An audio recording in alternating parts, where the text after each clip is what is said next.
No way. Jeff Fleck, are you kidding me? Hello, Eric. Ah, hey, man. How are you? I'm good. I saw the invitation and I thought I need some positive coffee talk this Monday morning, so I'll hop Hey, on. brother. So, how was Mick Jaggered? I don't know. After I saw that, I told Marina our story about you transferring to to Liberty. Yeah, I'll That's never live that down. Yeah, it's great to see you. I just started this last week, Yeah. and my organization's growing. I need better ways to make sure everyone's connected, staying connected.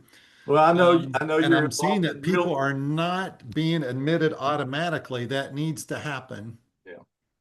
So Well, let me hit this. I know you're involved in real estate, but it said for professionals, and I consider myself a professional, so I thought I'll hop on. Yeah, well, I consider you professional. Mike Kim, meet a lifelong friend of mine, Jeff Fleck from the hills of Charleston, West Virginia. Oh, hey, Jeff. Hi, Nice to meet you. good to meet you. Jeff and I went to middle school, high school together, went to college College for together. one. So we've got Oh, a few wow. stories. Yeah, Okay. Okay. So are you from West Virginia as well, or Virginia? I'm sorry, Eric. West Virginia. Yeah, West Virginia. Yeah. Yeah, Okay, great. which is where Eric's from originally. Yes. Yep. Yeah. Yeah, I keep up with him on Facebook, and he nice enough to join us. You never know about how many people are going to be here and who isn't, and who's not. But you just go with it. Sure. Yeah, I'm as the organization's growing, Jeff, I'll tell you about what we're doing, but there's it's just welcome for anybody and everybody. Mhm. And collaboration, communication, you never know where relationships going to lead. We're all in the relationship business. Yeah, yeah, Yeah. that's right. You staying home for Thanksgiving? Yeah, my daughter's coming in tomorrow with our grandchild, and she just informed us a couple weeks ago we've got another grandchild on the way. So second, Oh, wow. Uh, so Congratulations. Congratulations. Yeah. How old's the first one? about 19 months. Yeah, Okay. All so right. she'll be a little over 2 when the second one comes. That's what I thought. Yeah. Yeah. So Mike, you staying home? I'm at that season in my life now where it's the grandparent season. So Uh, I haven't got there. yeah, My dad's in the hospital, by the way. I saw something on social media about that. Yeah. How's he doing? Hopefully he's doing better. Maybe he'll get out of the hospital in a day or two. I hope so. I've been going back and forth to Greenville. Yeah, yeah. So, oh, here's Dana. All right. Well, I'll tell you what, Dana Flanagan, she's joining us from Charlotte, North Carolina. Dana, are you going to be able to hear us? You're muted. I think she's driving this morning on her way to an appointment. Dana, you going to unmute? There she Hey guys, is. I'm here. Can you talk? Can you have me bring me up at the end? I'm in the middle of walking out of an appointment.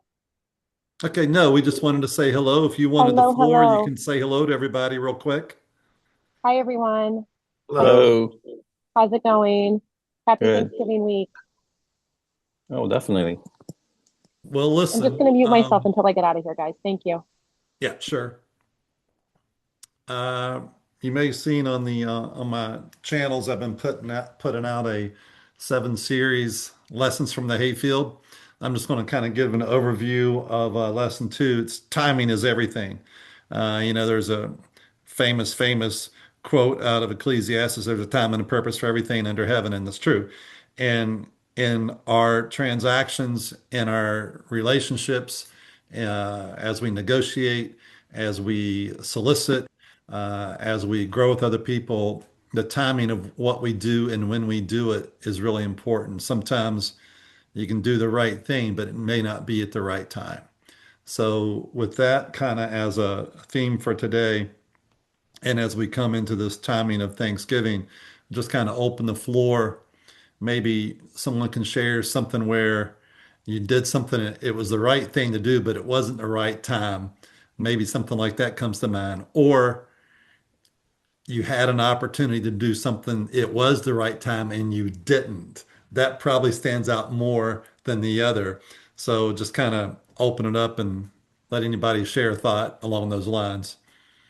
Hmm. You Think, know what? I'll start.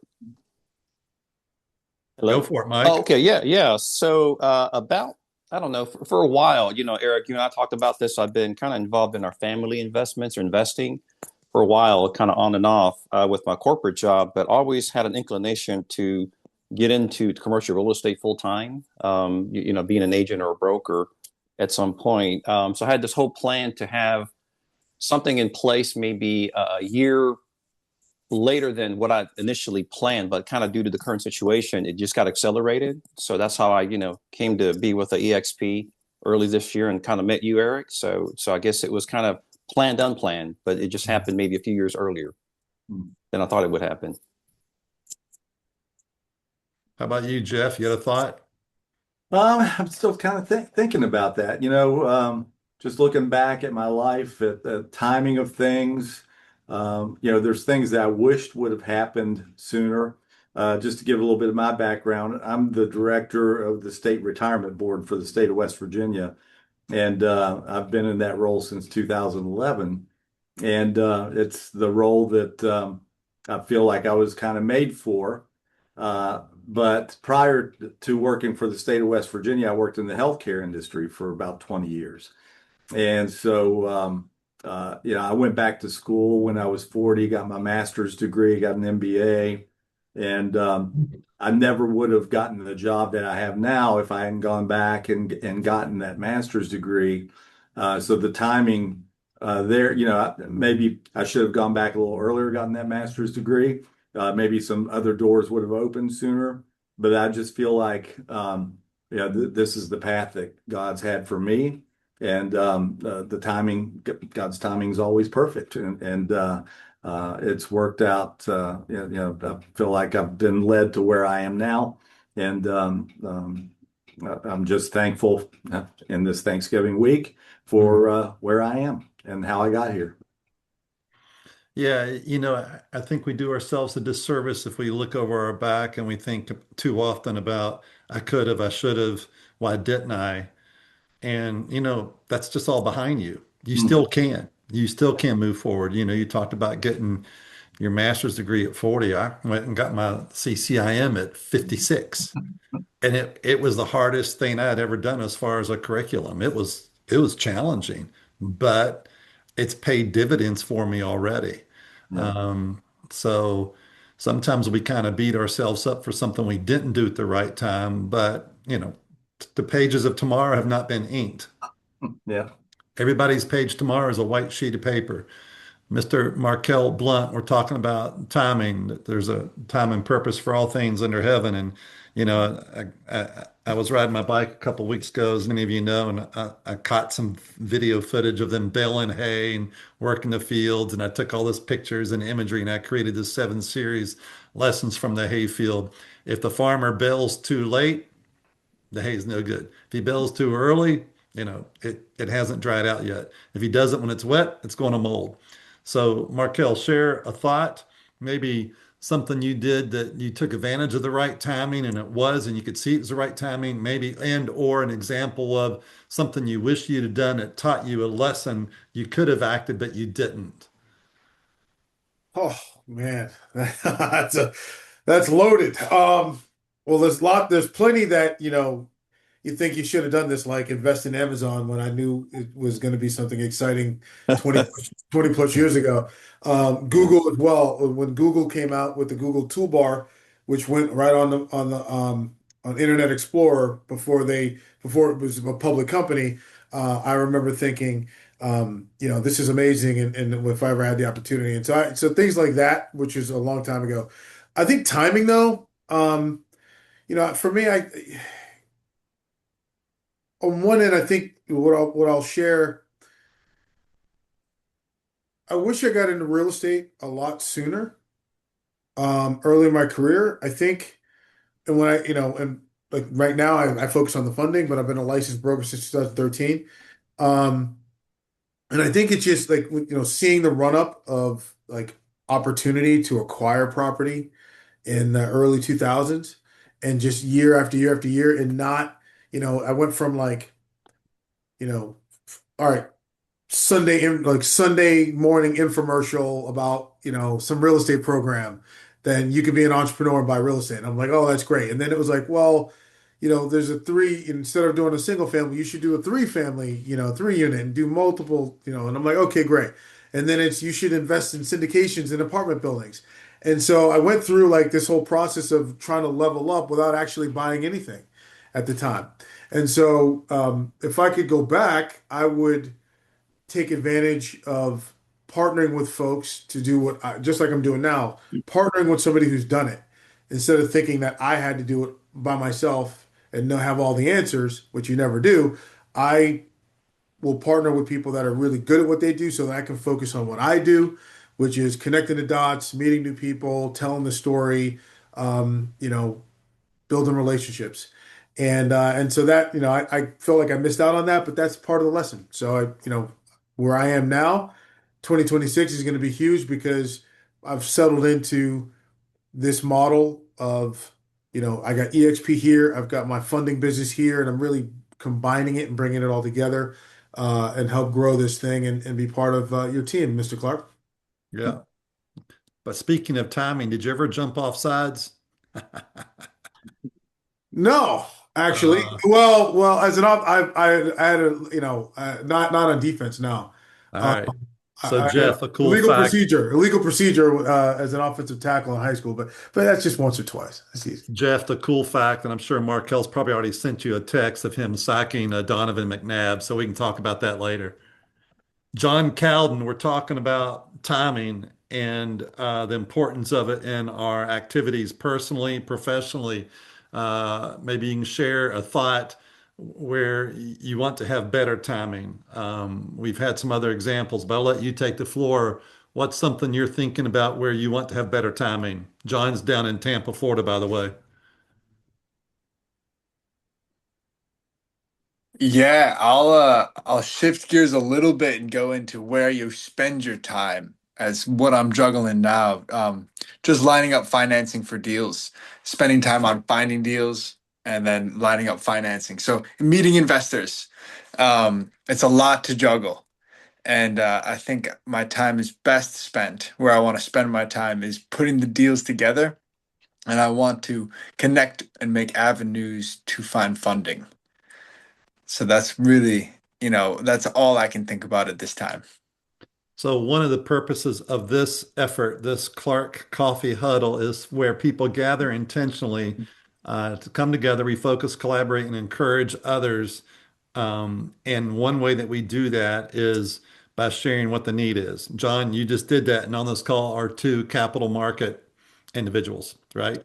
So Markel Blunt, he's in capital markets, as is Dana Flanagan. They try to bring the investment to the opportunity.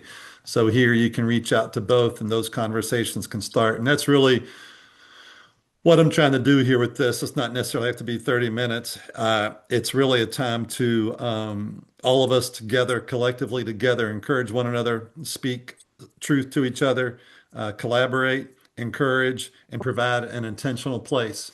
Today's thought is on timing.